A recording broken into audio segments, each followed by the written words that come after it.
พาลูกกรรมส่วนใหญ่ค่อนข้างจะเป็นสวคือสูงวัยมีอายุแล้วได้ออกกำลังด้วยนะครับรอบสระเนี่ยพระเดชพระคุณหลวงพ่อเดินทางมายังศาลาธรรมสามัคคีแล้วนะครับ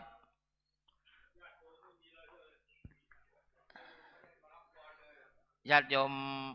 ทำสัพพะถวายสำเภาตอนเช้าป่ะถวายสำเภาถวายทายธรรมพระกรรมรหาเจ้าเรียบร้อยญาติโยมกลับไปทานอาหาร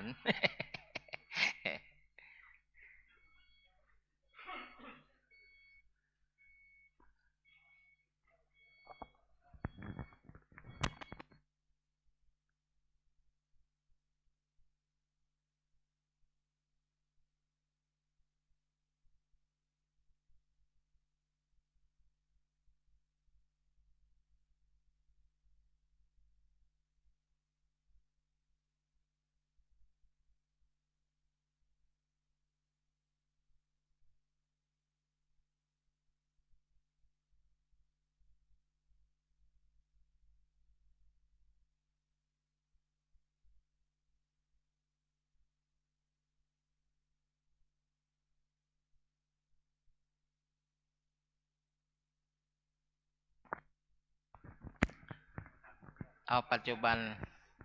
พระกรรมรหาเจ้าทุกรูปครับนิมนต์กราบพระเดชพระคุณหลวงพ่อผู้มาก่อนนี่ก็กราบก่อนนะครับกราบหนึ่ง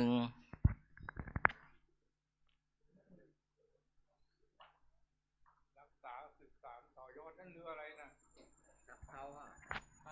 เรือสำเภามุ่งพระนิพพานเพราะใครจะ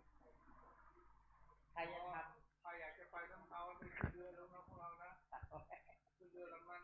ไปนิพพานแน่เมื่อวานเขาแห่รอบสำหมู่บ้านเนี่ยว่าเมื่อวานเนี่ยเขาแห่แล้วเสร็จแล้วเอามาเชิญมาไว้ที่นี่ถวายเรียบร้อยเมื่อเช้าเรียนด้วยมีครอบครัวพ่อเรียนเพื่อเราไปเข้าสอบสัมภาระเยอะแยะแล้วอัปโลกนกรรมเรียบร้อยก็จำแนกไปแล้วครับถวายแล้วทั้งหมดกี่องค์เนี่ย85พ่อ85ไม่มากไม่น้อยพ่อเรื่องอะไรเอา93เท่ากับพระปัจจุบันก็พอดีว่าเราตั้งไว้ตั้ง200กว่านะแต่ว่ามี85นี่พ่อแต่ก็85นี่ก็พอดีกับนี่พอดีนะครับผมปีก็ประมาณนี้ก็ไปปักหมุดจองตามนู้นใช่ไหมนู้นเลยครับพ่อครับแนวนู้นเลยครับแนวรอบสระแล้วก็มีที่ดินซื้อใหม่ด้วยพ่อแต่ก็ตรงนี้ไม่เยอะจะอยู่รอบสระที่ซื้อใหม่นี่ประมาณ3 ไร่พ่อไอ้ตรงเนี้ยก็เมื่อก่อนเนี่ยจะซื้อทีแต่เขาขยับสูงไปพอตอนหลังมันขยับลงมาก็ประมาณ2.5 3แล้วพ่อครับ2.5แต่ถ้าพวกโยมเนี่ยพวกเราจะเอาแกงครับเพราะว่าครับก็เลยทิ้งไว้นานพ่อก็เลยทิ้งไว้นาน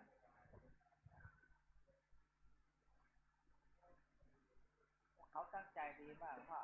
เขาตั้งใจปฏิบัติไม่มีใครแหกกฎอะไรเลยเช้าหลวงพ่อเจ้าว่าพูดถึงโอ้เรียบร้อยดี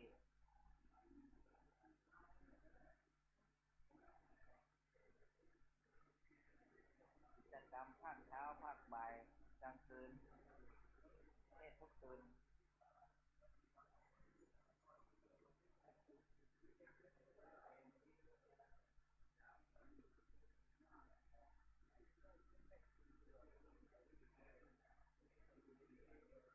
พี่บุญหลวงพ่อไปกี่โมงนะเที่ยงครึ่งออก11ไม่เกินโอเคครับผ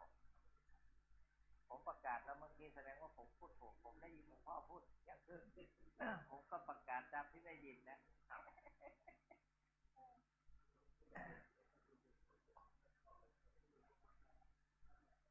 คุณลุงบอกว่าได้เห็นหน้า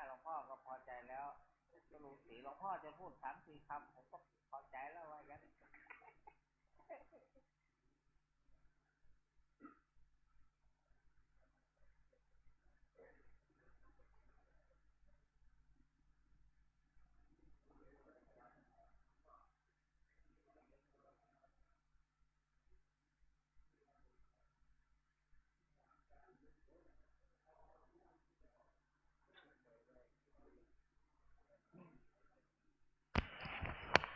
นิมนต์พระกรรมลหะเพราะว่าพระเดชพระคุณ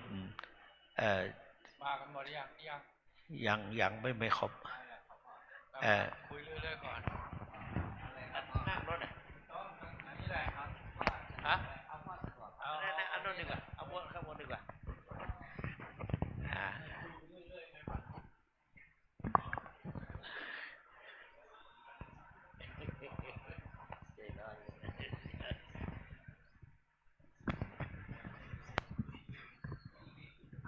คุยไปเรื่อยๆนะหลวงพี่ทั้งหลายใครถึงอายุ80บ้างยกมือที่มีไหมฮะนาย80มานั่งเห็นหน้าหน่อยที่นี่บังขยับมันนี้หน่อยองค์ไม่ได้อาสนะใครอาสนะมันใช่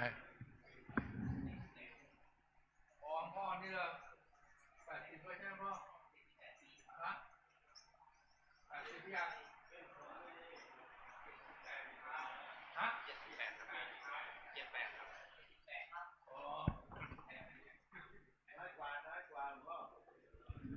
แสดงว่าผมแก่เขาเลยผมอายุ80พรรษา59ยังไม่แก่นะขอโอกาสท่านเจ้าคุณพระสุวรรณเมธีอย่างเป็นทางการรองเจ้าคณะจังหวัดเชียงใหม่เจ้าวาดวัดพระธาตุศรีจอมทองเจ้าคุณอมรเวทีผู้ช่วยเจ้าวาดวัดพระธาตุศรีจอมทองและท่านเจ้าคุณพระศรีศิลปาจารย์น่าจะฟังอยู่ที่กุฏิขอความสุขความเจริญในธรรมจงมีแด่ทั้งปกตะภิกษุผู้เข้าพุทธวาสกรรมนั่งตามสบายไม่ต้องพนมมือความจริงผมถ้าตามเวลานี่ผมจะมาถึง9 โมงเช้าแต่ว่ามันก็อยู่ตกอยู่ในไตรลักษณ์ไม่เที่ยงเป็นทุกข์มันกำหนดไม่ได้เครื่องบินมันดีเลย์1 ชั่วโมงปกติเที่ยวนี้ไม่เคยดีเลย์นะทำไมวันนี้มันดีเลย์ไม่รู้จาก6 โมงมันออก7 โมงครึ่งดีเลย์ไปครึ่งชั่วโมงครึ่งผมก็กังวลใจแล้วผมจะต้องกลับให้ทันเพราะวันนี้เป็นวันปราบดาพิเศษของสมเด็จพระเจ้าตากสินมหาราชเป็นงานรมชานุเคราะห์ที่วัดอรุณผมก็เลยตีตั๋วไว้เที่ยวเที่ยงกว่าเที่ยงครึ่งใช่ไหมคุณเที่ยงครึ่งฉะนั้นจึงได้พบพวกเราเพียงนิดหน่อยแต่เพียงนิดหน่อยก็เจ้าคุณศรีศิลปาจารย์บอกว่าเห็นหน้าก็ยังดีว่างั้นก็เลยคุยกับเราพวกเราสักหน่อยต้องก่อนอื่นต้องขอโมทนาพวกเราที่มาเข้าพุทธกรรมได้สืบสารรักษาต่อยอดประเพณีที่ดีงามทางพุทธศาสนาเป็นความมุ่งมั่นของเจ้าหลวงพ่อพระพรหมมงคลหรือหลวงปู่ทองสิริมังคละมหาเถระอดีตที่ปรึกษาเจ้าหน้าภาค7เจ้าวาดวัดพระธาตุศรีจอมทองเจ้าสำนักปฏิบัติธรรมซึ่งเป็นที่เคารพสักการะบูชาของผมยิ่งป เพราะผมเป็นลูกศิษย์ของท่านได้มาปฏิบัติวิปัสสนากับท่านเมื่อปี 2548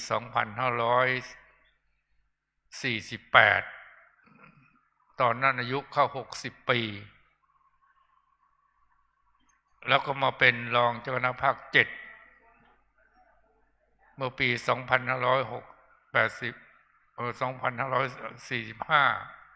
หลวงปู่ยังเป็นท่านราช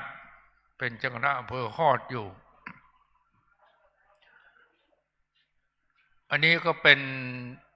ที่ผลพลอยได้ที่สำคัญที่เรามาเข้าปฏิวัติกรรมทำตนให้บริสุทธิ์หมดจดจากอาบัติสังฆาทิเศษเป็นการดำรงพุทธศาสนาสืบรักษาพระวินัยมีความสำเนียก สังวรในพระวินัยซึ่งเป็นรากแก้วเป็นแก่นของพุทธศาสนาพระวินัยนี่เป็นอายุของพุทธศาสนาถ้าไม่มีวินัยเนี่ยพวกเราก็คงไม่สืบมากระทั่งทุกวันนี้ฉะนั้นพวกเราได้เข้าปฏิวัติกรรมถือว่าได้รักษาได้อื้อเฟื้อต่อพระวินัยแล้วก็ทำตนให้บริสุทธิ์ ฝึกตนอดทนเจริญสติแล้วก็วิปัสสนานี้ผมว่าผมพลอยได้เลยนะที่เรามาอยู่สวัสดิกรรม10 วันเนี่ยตั้งแต่วันที่ถามเจ้าคุณสวรรณเมธีตั้งแต่วันที่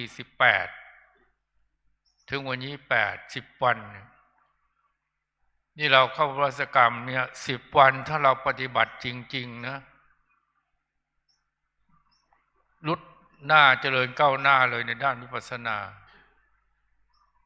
ดูสมัยผมเองเพียง7 วันเนี่ยก็ยังได้เข้าฐานได้ถ้าเราเข้าปฏิบัติมาแล้วก็ทวนญาณแล้วก็ฐานได้แล้วมันเป็นผลดีในการปฏิบัติปริวัติกรรมเนี่ยนี่ประการหนึ่งแล้วเป็นเนื้อนาบุญของโยมที่ก็บวชถมถวายข้าวน้ำเช้าเพลน้ำปันนะให้โอกาสฆราวาสได้บำเพ็ญบุญบำเพ็ญทานศีลภาวนาและโดยเฉพาะในด้านทานซึ่งเป็นปัจจัยดำรงชีวิตของภิกษุสามเณรเราบำรุงขันธ์ถ้าไม่มีอาหารเช้าอาหารเพลแต่พวกเราปฏิบัตินี้ก็ฉันมื้อเดียวมันแปลกนะเราปฏิบัติธรรมเนี่ยฉันมื้อเดียวมันยังไม่หิวนะเมื่อตอนที่ผมมาปฏิบัติวิปัสสนาเนี่ยครั้งหลังสุดนี้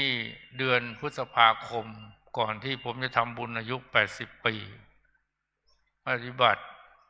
ฉันมื้อเดียว9 โมงเช้ามันยังไม่หิวนะปกติแล้วตอนเช้าจะฉันกาแฟบ่ายฉันกาแฟ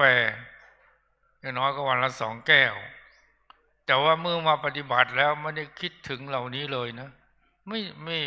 ฉันเพลมื้อเดียวแล้วก็ไม่หิวด้วยอิ่ม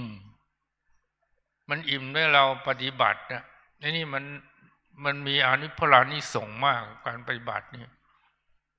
ถ้าเราได้เข้าฐานเนี่ยก็มาทวนญาณเมื่อเดือนพฤษภาคมพี่มวลเจ้าคุณศรีศิลปาจารย์ก็อัดให้เลยวันละ10 21-22 ชั่วโมงใน24 ชั่วโมงเนี่ยปฏิบัติ21-22 ชั่วโมงพอเข้า2 วันก็ทวนญาณก็เข้าฐานเลยฐานไม่นอน3 คืนก็4 วันก่อนที่ผมจะทำบุญอายุ80 ปีนะตั้งใจมาเลยตั้งใจมาสมัยหลวงพ่อพระพรหมมงคลได้เข้าฐาน 2-3 ครั้งอันนี้มันเป็นโอกาส ที่ดีเยี่ยมของพวกเราที่มาเข้าปฏิวัติกรรมเนี่ยเรานี่มีโอกาสได้ปฏิบัติวิปัสสนาทบทวนตัวเอง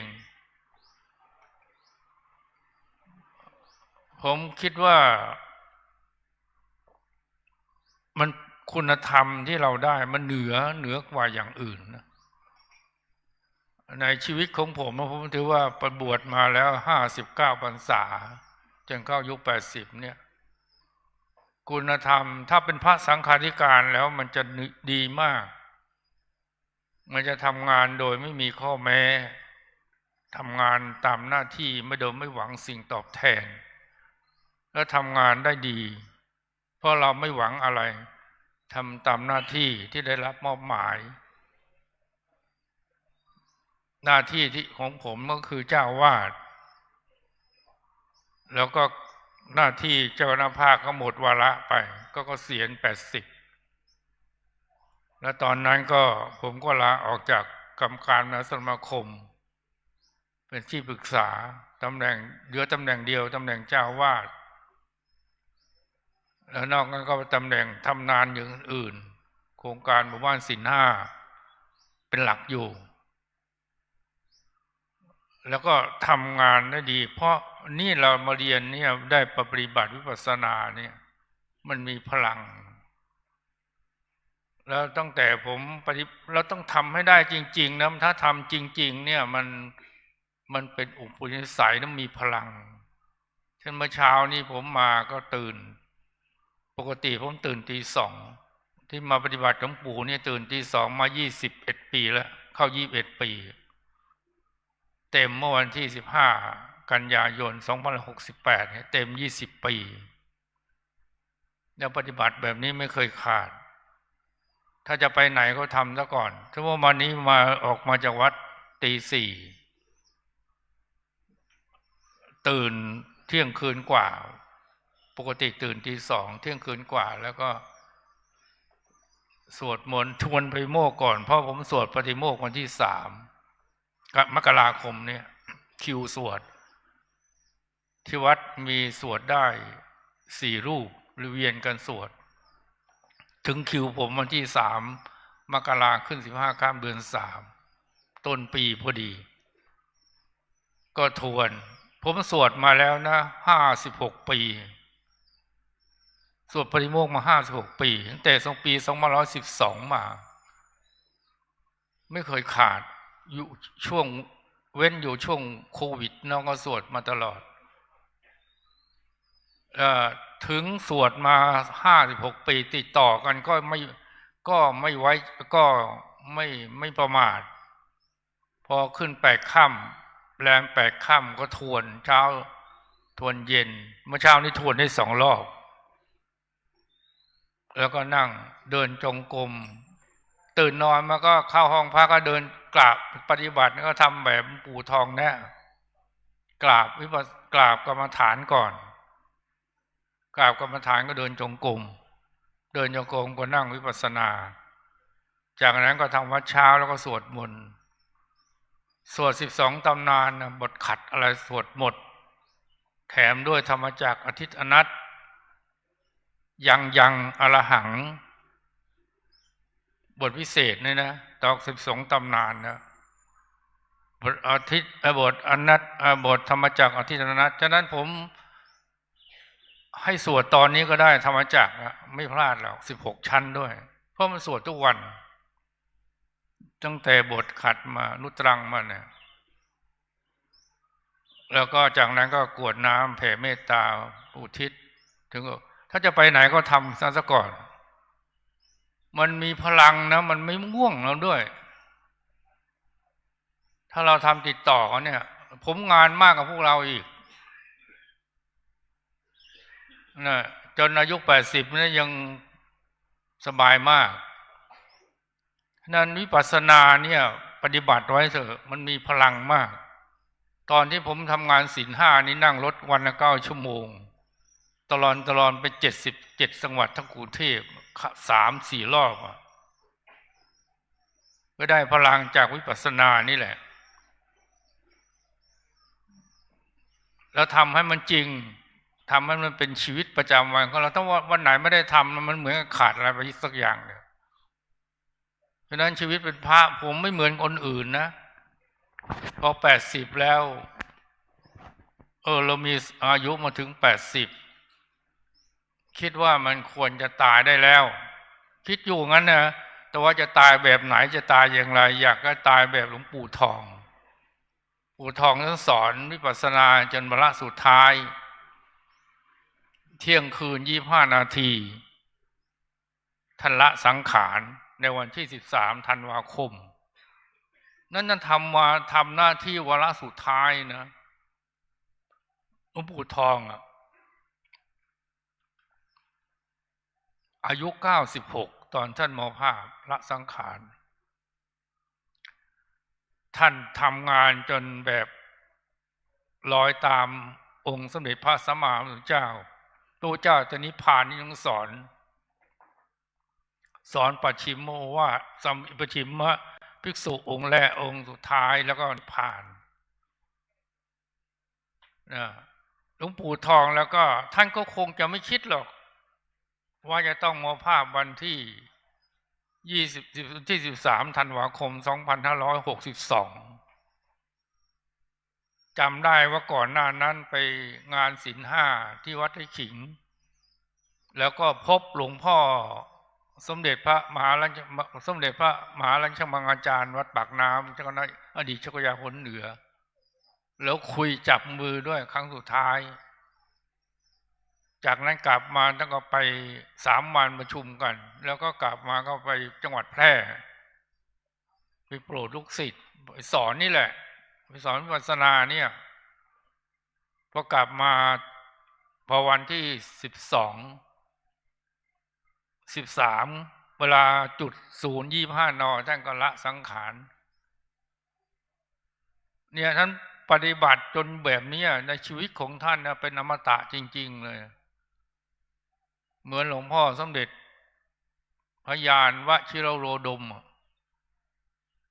เนี่ยก็ดับไปเฉยๆเหมือนหลวงปู่ทองเราจิตของท่านเนี่ยนะมันเปิดวิมุตติไปแล้วแหละถ้าเราบวชแล้วก็ศึกษาว่าธรรมนี่เมื่อไหร่เนี่ยเรารู้เลยว่าจิตของหลวงปู่ขนาดไหนไม่ต้องห่วงท่านละระดับมันพ้นกามาวจรไปว่างั้นเถอะถ้าอยู่เป็นพระพุทธพรหมจรรย์มาตั้งแต่เป็นสามเณรมาแล้วอยู่จนถึงชนมายุ96 ปีท่านก็ละสังขารไปเนี่ยเป็นแบบอย่างฉะนั้นเรามานี่ก็มาเจริญรอยตามสืบสารปฏิบัติต่อยอดงานของหลวงปู่ท่านทำไว้การปฏิวัติจัดพุทธศกรรมนี่ก็เป็นประเพณีเป็นทางวัฒนธรรมทางพุทธศาสนาได้เราชำระความบริสุทธิ์จากอาบัติสังฆาทิเศษ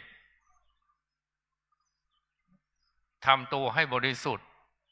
แล้วก็อย่างที่สำคัญเราได้ปฏิบัติวิปัสสนา10 วันนี่โหได้คุณค่ามหาศาลเลยนะฉะนั้นพวกเราตั้งใจเถอะ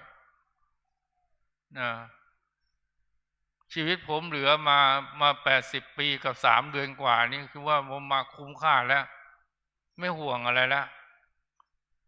คิดอยู่ว่าหายใจเข้าหายใจออกให้มันอยู่กับปัจจุบันแล้วก็จะตายแบบไหนจะตายอย่างไรให้ดูหลวงพ่อพรหมมงคลไว้เป็นแบบอย่างผมมาปฏิบัติเริ่มตั้งแต่ปี2548ถึงเวลาใช่ไหมเดี๋ยวตกเครื่องอีกจะเปลืองข้าวเจ้าคุณสุวรรณเมธีเปลืองข้าวน้องแหม่มอีกก็มีโอกาสก็จะมาพบพวกเราอีกเพราะก็คงจะมาเรื่อยๆถ้ายังไม่จ่ายตายจากกันผมไม่ห่วงแล้วชีวิตผมมา80 ปีเนี่ยว่าจะตายยังไงจะตายแบบไหนจะตายอย่างไรด้วยความไม่ประมาทด้วยความมีสติเพราะมันไม่มีอะไรจะต้องห่วงแล้วคนเราถ้า ยังเป็นปุถุชนนี่เนี่ย ความตายกลัวด้วยกัน แต่ว่าถ้าเราได้ทำหน้าที่ของเรา ให้ตายให้ละสังขารแบบหลวงพ่อพระพรหมมงคลเนี่ย แม้จะไม่ถึงท่านนะเราก็เจริญรอยตามท่านก็ยังดีนะเราก็จะเป็นบุญเป็นกุศลนะปิดประตูนรกเปิดประตูสวรรค์เข้าสู่นิพพานให้เราแน่นอนชัวร์นู่นขึ้นสำเภาไปได้ถ้าใครอยากไปขึ้นนิพพานก็ไปขึ้นสำเภาขึ้นแล้วต้องให้ไปนิพพานให้ได้นะขอให้ไปนิพพานในโนตการทุกคนอย่าไปเอาโนตการเอาชาตินี้ไอ้ฐานใหม่นะขอให้ถึงนิพพานในอนาคตการนั้นเถิดอย่าไปเอาขอให้ถึงนิพพานในชาติปัจจุบันนี้เถิดนะเปลี่ยนใหม่อนาคตการจะไปเอาวันอนาคตการไม่รู้จะไปเป็นอะไรไม่รู้ฉะนั้นเอาในชาติปัจจุบันตั้งไว้เลยสูงไว้จะถึงหรือไม่ถึงก็เรื่องหนึ่งนะถ้าเราตายเป็นพระแบบนี้โอ้โหได้บุญมากเดี๋ยวเจ้าคุณสวรรค์เมธีท่านเผาให้เองไม่ต้องกลัวหรอก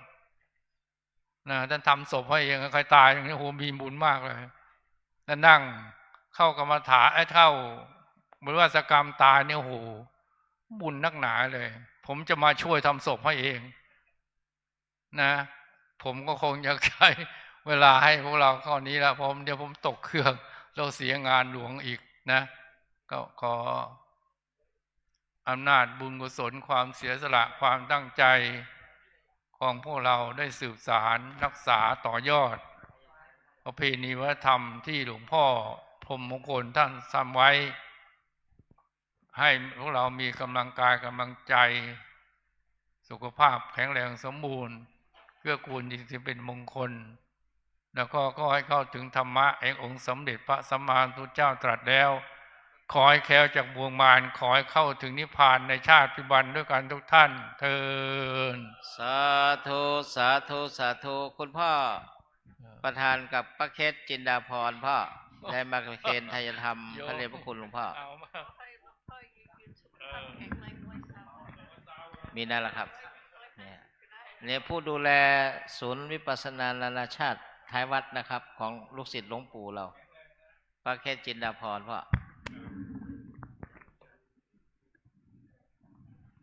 เอารับพรเลยนะโยมนะอิจิตังไปตังตุมหังคิปเมวะสมิจโตสเพปุเรนโตสังกปาจันโทปนรโสยถามณิโชติรโสยถาสพิติโยวัจจันโตสัพพโรโคนัสโตมาเตปวัตวันตรายโยสุขีธิกายุโกภวะอภิวาทนาสีทิสนิจังพุทธาปจายโนจัตตารโอธรรมาวัฏันติอายุโนสุขังพลังเจสิทธิตนังลาพังโสติปกยัง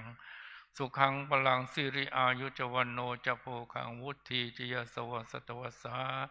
จะอายุจะชีวสิทธิวุตติปสัพพมังคลังลักขันุสัพพเทวตาสัพพพุทธานุภาเวนะสทาโสถีโพหนุเตปุสัพพมังคลังลักขันุสัพพเทวตาสัพพธรรมานุภาเวนะสทาโสถีโพหนุเตปุสัพพมังคลังลักขันุสัพพเทวตาสัพพสังฆานุภาเวนะสทาโสธีปวันตุเตสาธุสาธุสาธุวันทาน้อยพ่อครับวันทาเมพันเตสัพพังอปัลลดังคามาธาเมพันเตบุญญาสามินาอนุโมทิตาพังสามินากตังปุญญังไมหังคาตาพังทุสาธุอนุโมทามิอังกมามิตมเหหิเมฆมิตพังจัตตารโอธรรมาวทันติอายุวโนสุขังภะลังสาธุสาธุสาธุขอโอกาสเลยนะขอบคุณทุกท่าน